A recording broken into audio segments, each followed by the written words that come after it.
that's right. In fact, in 1750, the population of Britain was 7 million. Holy bloody hell you! And about 13% lived in towns. I say, who be ye? 65% of babies died at birth, and the average life expectancy was about 32. Right, that's it. Get off my farm, alright. Okay, now where was I?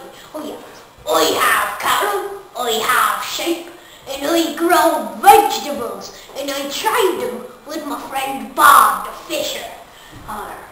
Now I'm going to show you how to plough with my trusty pitchfork.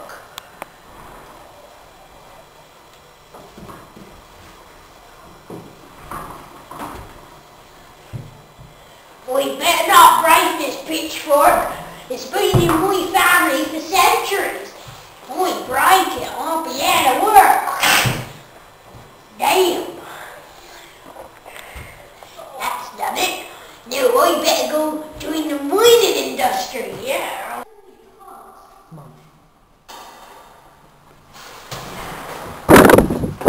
Hello there. I'm Jack II and I'm a miner. And I've been a miner ever since I were a wee boy. My father was a miner before me, but before he was a miner, he was a farmer, you know. The mines of my life. Despite how they treated me and my friends, might have been killed down there from disease or rats or collapse. All those things is terrible, really. Carbon monoxide poisoning, dynamite explosions, sparks catching on to gas, and low light levels leading to accidents have killed many miners over the years. In times where the horses were more important. Aye, the horses were more highly regarded than we be. But it'd be fine so long as we have food to eat. We don't get paid much, you see, but just about enough to live off anyways. I've got to go to mining, so I'll see you later then.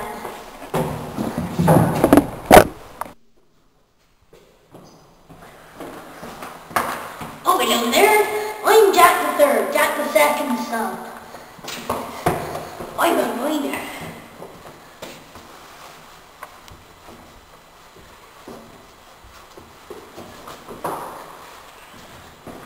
Oh, hello there. I'm Jack IV, Jack III's son. I'm also a miner.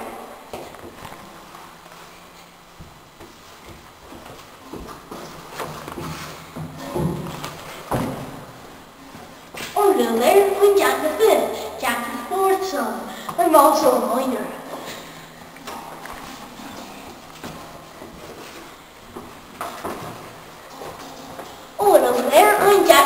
No, we get it, okay? Just shut up. You're a family of miners throughout the generations. We get it. About what year is it now? Oh, I think it's about 1880. 1880. Population of Great Britain and Ireland is around 35 million. That's a big step in 130 years, don't you think? Not really. Anyway, my wife's having a kid soon, and we're going to name her Jack. And if it's a she, we're going to name her Jacqueline. Nice. The rise and fall of coal mining. In Britain, coal mining was on the rise because Britain now had a much greater population, so many new jobs were needed. Also, it was because of demand from industry, which needed coal to work its machines, the British Empire, which needed coal for empiring, and the public, which needed coal for fires, cooking and heating. Also, the supply of coal was better, because there was now greater technology which enabled deep mining, and there was also something to do with economic viability. Just look at all these fine people. Coal mining then declined in Britain, one for political reasons, because Margaret Thatcher didn't really want it going anymore. There were other ethical reasons, which supported the political reasons, such as no more child labour. There was also other sources of energy, such as oil, which was preferable because it was more efficient and it was easier to transport. Also, there was cheaper coal abroad. Here's a picture of Margaret Thatcher. And the British Empire declines. Skadoosh. We're now in 1940. We got bored. 1940, such a glorious year. A year in which we're at war, World War II to be precise. It's also a year in which the secondary industry takes hold. Secondary industry takes raw materials from the primary industry and making them into something else. The primary industry, in case you didn't know, is just taken from the land, so it's farming, fishing or mining, etc. We're now in 1980. Hello there. The mines are closed. I blame bloody Thatcher and her gang of Tory cronies. Anyway, life must go on. Even though there was years worth of coal still down those mines. I'm gonna join the steel industry anyway. There are 56 million people in the UK right now, all of them without jobs. Makes you feel small, doesn't it? Anyway, I'm going off to mine some steel. Oh, by the way, watch out for your level. Why the secondary industry rose? The secondary industry is taking bits from the primary industry and putting it together. This includes car manufacture, making steel, beer brewing, and cigarette manufacture. A large part of the secondary industry is steel, and that was what made the secondary industry rise in the 1940s. Steel is more useful than things such as iron because it's malleable, cheaper, and doesn't rust. Coal mining declines, the British Empire declines. Child labour isn't allowed anymore, coal is cheaper abroad, and there are sources of energy which are doing the job better.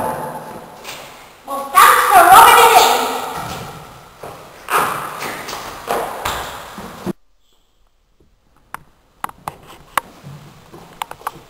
Yo, I'm Jack the 14th, and I've just turned 19.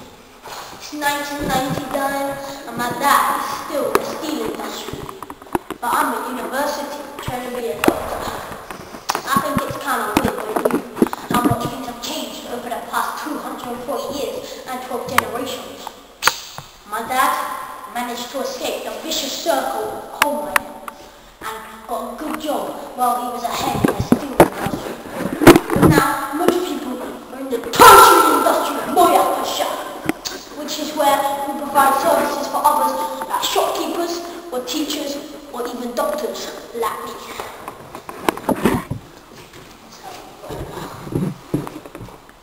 There's also the quaternary industry, which is to do with research and development. Because of this, most are footloose industries, which means they are not tied down to anywhere in particular. But this is a nice way to have a good view. Jack. Hey! You're that guy that is in my family tree, annoying every one of my generations, aren't you? Come here, fool! Get down! You're like the biggest annoyance ever! Your whole family is... This scene may be deleted in some later previews for excessive violence. Thank you for watching our film, starring Jack Taylor as all the Jacks, Matt Hick as the person, and George Stowe as the cameraman. Have a nice day. The characteristics of a footloose industry. Footloose industries are part of the quaternary industry, which is research and development. They're not tied down to specific locations, like the primary industry or the secondary industry, which rely on the materials which they need. They could be as far out as here, although that's unlikely because they often like to be near major airports, seaports and motorways, so that people will be able to get to them. They could also be in a city like this, but because of the people who work in it being very highly trained professionals, They will only want to work in places that they want to work in, so they'll be nice places, like the Silicon Valley.